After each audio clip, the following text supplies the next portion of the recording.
Hey guys. Welcome to my first monthly review of 2023.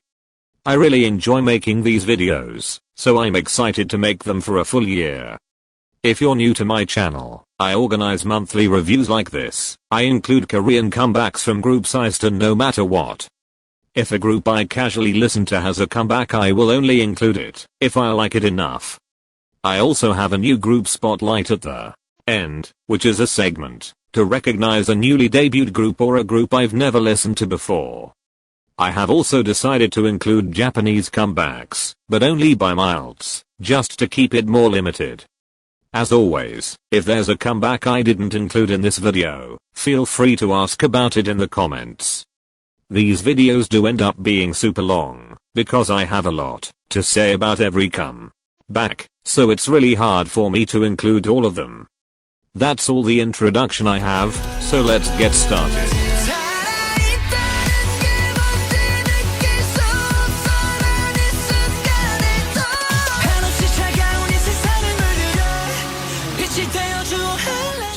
Before I say anything, I'm very aware this song came out in December.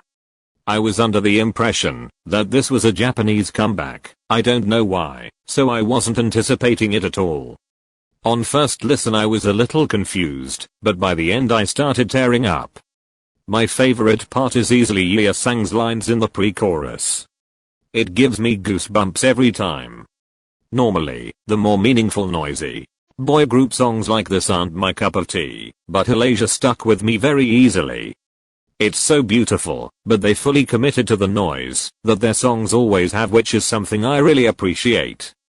I didn't think they would be able to top Gorilla, but they did for sure. Honestly, if this was released earlier it would probably be somewhere in my top songs of 2022 list I made. It's that good. Also, side note, I've never struggled to pick a bias for a group more than I have with Atties. It's an impossible feat.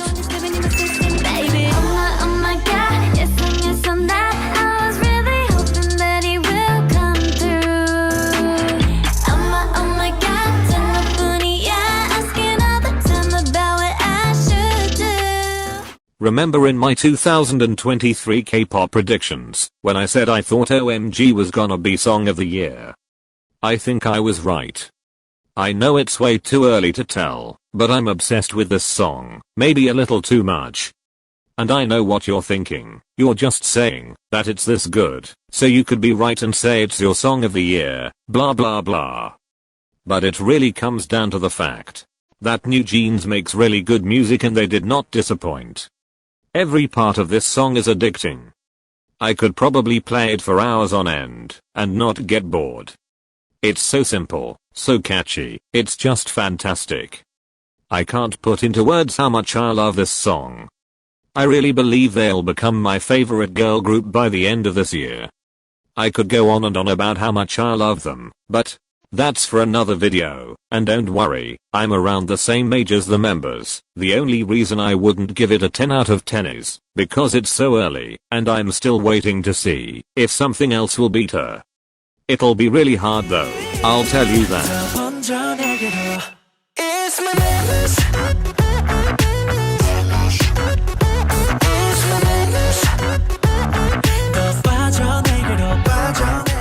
My favorite part of the process of making these videos last year was finding my favorite songs in ones I would never listen to otherwise. The most notable is definitely Yuri's Lovable, and while this isn't close to how much I love that song, it's still really good. I barely listen to Astro, so I definitely would have let it fly under my radar otherwise. I wanted to give it a try though because I've heard snippets of Bad Idea and really enjoyed them. As soon as I heard the bass line I knew I was gonna like it. The chorus was a little disappointing for me, but as I listen more I like it more. My first thought when the song was over was that it reminded me of Bad by Christopher. I don't know if it's gonna stick with me for the rest of the year, but I do still enjoy it quite a bit.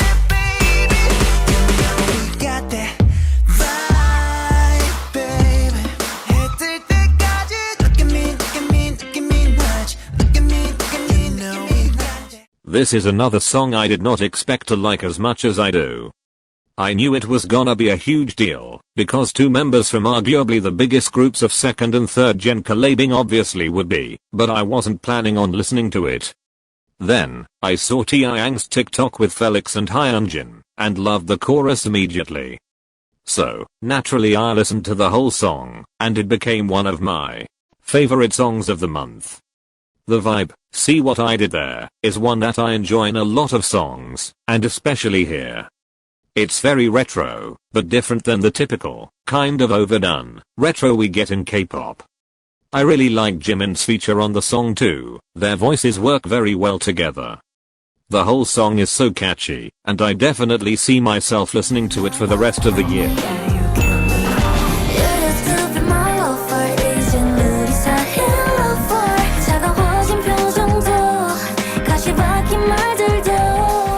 If anyone told me last year that she would change concepts this much, I would have never believed you. We've seen huge concept changes bite people in the butt before with groups like Weekly and CLC, but I think this was a really good move for her. Yuna is such a versatile idol that clearly suits anything thrown at her. As much as I hope she continues this concept for eternity, I could definitely see her experimenting with a lot of different sounds as her solo career progresses. Of course it would be risky, but with how talented she is, and her strong fan base, she could easily be successful with every concept she tries. As for Love War itself, I absolutely love it. Whatever genre this song is, I'm gonna guess KRNB, but take that with a grain of salt, is right up my alley. I don't know how to explain how this song makes me feel, but I'm in love with it. And the feature fits very well. I had never heard of this artist before this, but I really like his voice, and will definitely check out his stuff after this. I can't wait for the future of her solo career, because I can tell it will be very bright.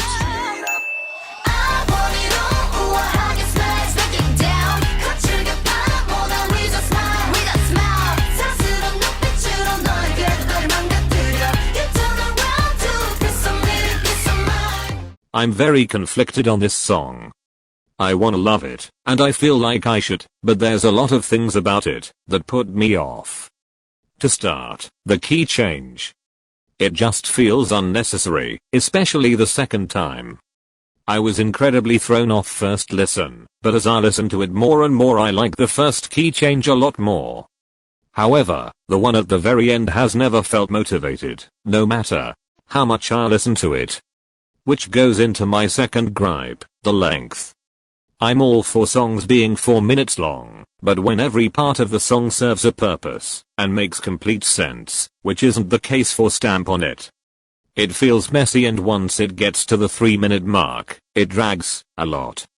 They could have started it way later, ended it earlier, arranged it differently, taken the key change bit completely out, etc.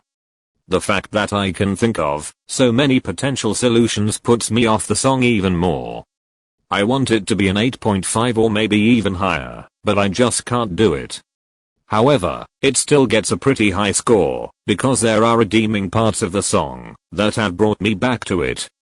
I'm curious if my rating will change, but I doubt it'll get higher than this because I'm being pretty lenient as it is.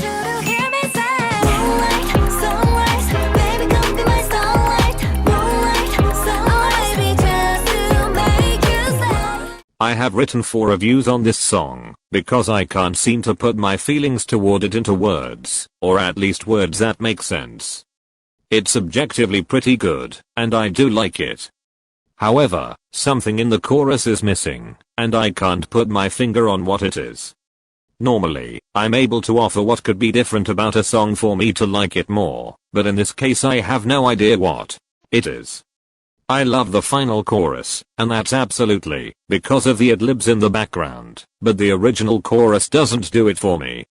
It doesn't fulfill the build in the pre-chorus, so it falls flat. Would I listen to it if it came on shuffle? Probably.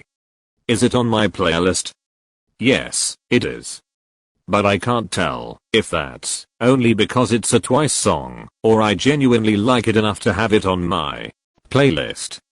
This feeling is quite literally so hard to explain. Who knows, maybe it'll grow on me. I have a feeling it'll be one of those songs that I love on certain days, and on others I have no interest in it whatsoever. I'm super excited for their comeback though, but that's for sure just because it's Twice, and not because of this song. The devil said, give me more, give me more. 이리 와서 더 같이 맞아. This is another song that I'm very conflicted on, and it's also because of the chorus. Surprisingly, I had very high expectations for this comeback considering I did not like Good Boy Gone Bad at all. I even made another thumbnail just in case it happened to be my favorite comeback this month, after watching the teaser. That's the thing, I did watch the teaser, so I knew exactly what to expect, at least in regards to the chorus. It's objectively really good, and I like it quite a bit, but my expectations were just way too high. I think it'll grow on me quite a bit, but that's the bad thing about songs released so late in the month. You don't have a chance to fully sit with them and be completely sure of your opinion. Songs like this are super risky, and there will be a lot of people that have mixed feelings on it for the first week or so, especially since it's what we could call a plot twist song. Something I do really appreciate is that they took the two concepts they had in the song and mixed them together really well. I would say the final chorus is my favorite part of the whole thing, so I don't think mixing concepts was a bad idea at all. I just need more time with it. I do want to quickly comment on the album, though. It's really good, and has been on repeat since it came out. You can always count on TXT to produce incredible B-sides. If you want my more in-depth thoughts on the album, feel free to ask in the comments. In conclusion, it was a huge step up from Good Boy Gone Bad, but I'll definitely have to listen to it more before I'm sure of my opinion on it.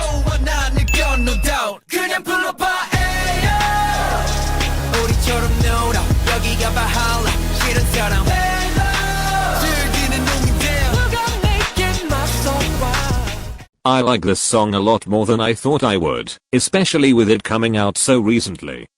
This is one of those songs that don't require much besides it's good or it's bad, so I'll try to keep it short and sweet. The more I listen to it, the more I like it, so I definitely see myself listening to it throughout the next couple months, and probably the whole year. I love the use of piano in the verses, it's so groovy, and makes the song sound almost jazzy at some points. The whole song is one I would describe as groovy, which I really enjoy. I also love the bridge. The vocals did not miss. I'm a 127 lover, and strongly believe that they have the best title tracks, and this is no exception. It needs no further explanation other than it's really good. Need you right now.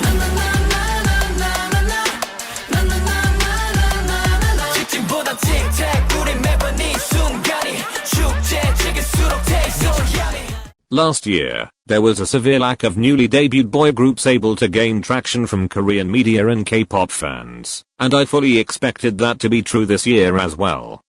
However, I think they might be able to break that trend. If I could describe this debut with one word, it would be solid. Great charisma and dancing skills, good stage presence, and the vocals and rapping are pretty strong as well.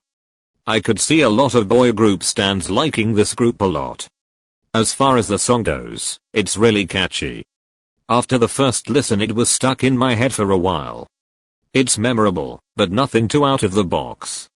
It's very easily likable, which is super important considering how little rookie boy groups have been successful in the industry lately. I hope they gain a lot of success because they deserve it. I'll definitely keep an eye on them, and maybe even end up standing them in the future. Here's the final ranking of the songs covered in this video. Overall, I think we got a lot of great music this month. It was a great way to start the year.